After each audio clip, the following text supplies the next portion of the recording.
So I've covered Zap Witches for multi-infernos, and I've covered Frozen Witches for single infernos. Now I'm going to go into detail about how to mix those two concepts into one master strategy. I'm also going to talk about what we put in the CC and why.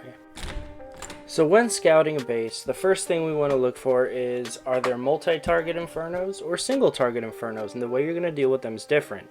With the multi-target infernos, you're going to zap them with 4 lightning spells and an earthquake. And then with the single-target infernos, you're simply going to use some free spells to make sure that when those single-target infernos lock onto things like your Barbarian King, your Golem, or your Wall Wrecker, you can freeze them and reset them so they don't take out your tanks. So if the base takes more than 4 spell space to access the entire thing, wall breakers not included, then you'll want to be using a wall wrecker. Wall wrecker is going to give you access to the base. Whether you're hitting a base with multi-target infernos or single infernos does not really have anything to do with this. Just a matter of what you need to access the base. Now, if you're using a Zap Witch strategy, you'll have less spells, which means you may not have the rage and the heal to do a proper bowler bomb. So if that's the case, you may want to consider bringing a couple giants and a P.E.K.K.A, or even a couple ice golems instead of the bowlers. But of course, you should either have free spells or have a plan mapped out for how to make sure the wrecker gets to where you want it to go. So there are no examples in this video of using the siege barracks, but I did want to acknowledge that a siege barrack is often a very good option. Now you are going to be losing the bowler bombs, so you have less need for that rage and the heal spell, though you may want to keep the heal, especially if you have hog riders in your siege barrack, which you're going to do most of the time. Now you are also going to be using access spells since you don't have the wrecker to give yourself access, and free spells are going to help you for the most part. And just like the other variations, you are going to want to bring a poison as well. But anyways, I will leave a link in the top right here to a TH10 witch video that does have an example of using the siege barracks.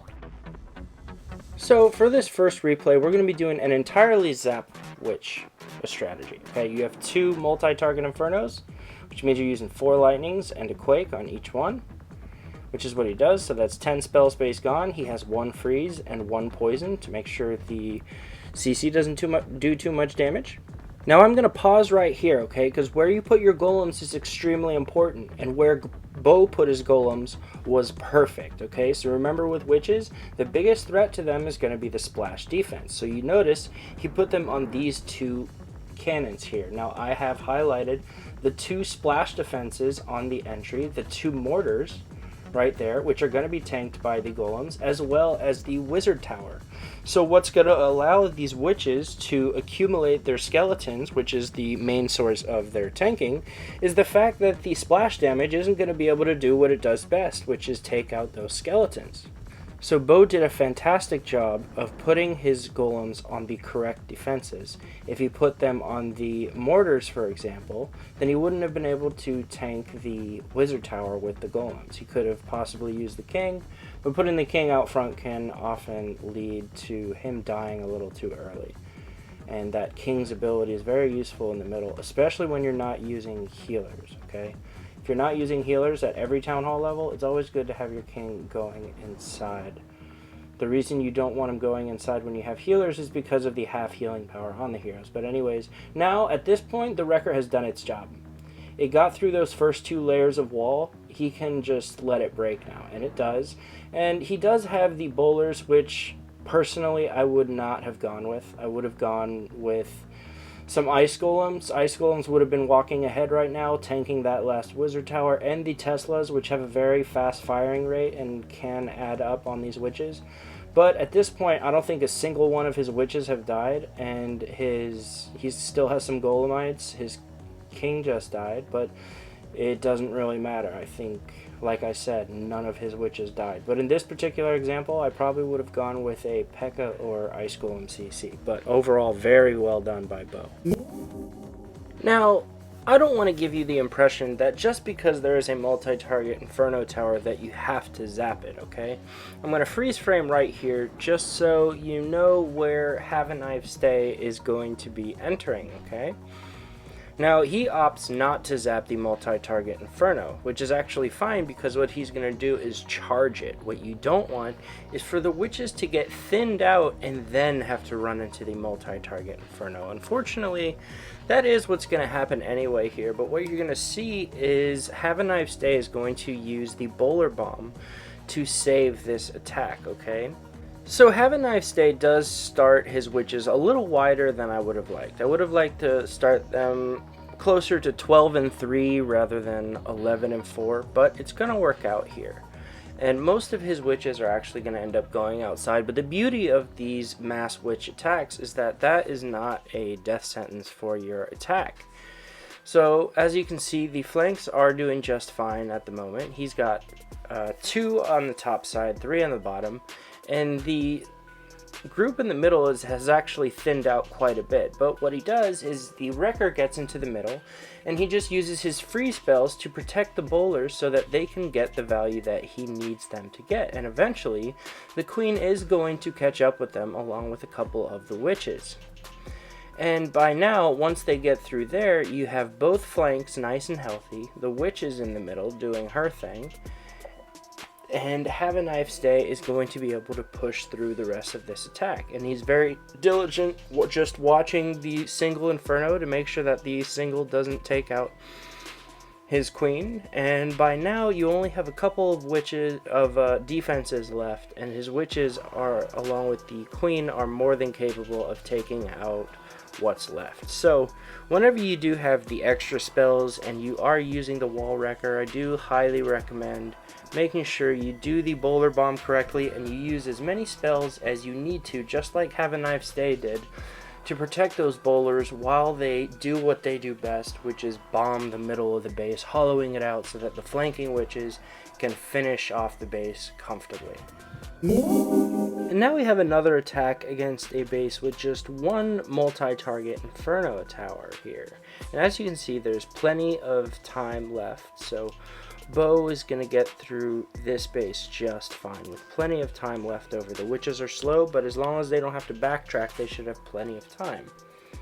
So what he's going to do is he's going to zap that multi-target Inferno Tower because he doesn't exactly want to just go head on into that multi-target Inferno Tower. He puts his golems in the area where he knows that they can tank the most splash damage possible. That way the skeletons can accumulate as quickly as possible to build up that tanking for the witches against the point defenses.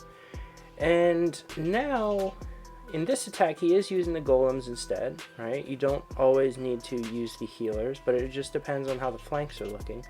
But a lot of his witches go into the middle. He places the poison very nicely, and then his Wrecker is going to get into an area where the bowlers can get a lot of value. Now, one thing Bo does in this attack that I highly disagree with is he drops the Rage to bring extra heal spells, which I think is a silly mistake, but I'm not going to criticize when he does get this 3-star. Anyway, as you can see, once the Wrecker gets in there, there's plenty of value, right? And the Rage would have helped them get even more value than they did. But what matters is the witches are right behind them, along with the Queen and the Barbarian King and the flanking witches, and they are all going to circle around in an attack where I think more troops survived than they died. Okay, so this is a good point here. So overall, the single Infernos are not a huge threat to the witches, but in situations like this, where neither the witches or the skeletons are actually able to access the Inferno, the skeletons will just keep running by until the witches come by and eventually get picked off like you see here. This is how the wells can work very effectively with the Infernos. And if the multi-target Inferno on the other side wasn't zapped out, then that multi-target would be doing something similar to all the witches. But as you can see here, we've got so many troops coming from the other side that it just doesn't matter. So, you know, just keep that in mind. Less than 2 minutes, an army of skeletons, most of his bowlers are still alive. most of his army is still alive, and this base just got clobbered. Okay, so when you see these well bases, be not afraid. Okay, the witches can deal with them just fine, even when there are wells. Just zap whatever multi-target inferno towers are there, and you will be just fine. So again, when you're scouting bases, witches can take any base. Just remember how to deal with these two types of inferno towers. Okay, multi-target inferno towers can just be zapped, but yes, you can just charge one if you have one left over. And just because you don't have to zap the single target infernos doesn't mean that they're not a threat. Okay, you still need to protect your wrecker from them along with the CC troops. So make sure you scout well, know where to put your flanking witches so that your funnel is good, but don't panic if some witches go outside.